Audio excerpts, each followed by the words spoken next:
This one was sent to me by one of my very favorite little strangelings, my best friend Carrie. She was in Texas a few months back on a trip and stopped in here to send me photos and footage for a cemetery file. Thanks, Carrie!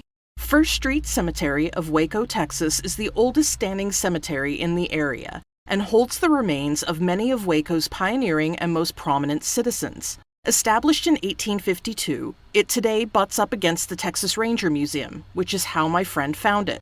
The tragedy of this cemetery is there weren't any records that were well kept throughout its tenure as a functioning burial ground. In fact, it wasn't until sometime in 1963 that any real effort began to catalog the existing graves. In 1965, ground was broken on the Texas Ranger Museum. At the time, it was mandated by Texas state law that only the headstones had to be moved to within the existing confines of the cemetery. So it is a very real possibility that there are bodies interred beneath not just the museum, but the museum's parking lot as well.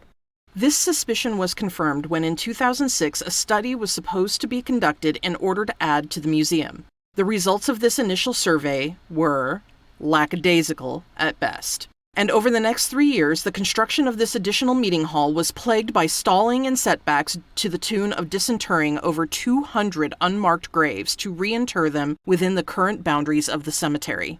With such a history, you would expect either the museum or the cemetery itself to be quite haunted, but I haven't found anything to indicate that either experience paranormal activity.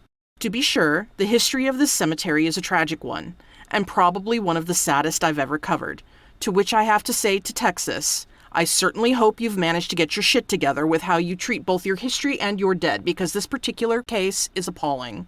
Until next time, my little strangelings, happy hauntings.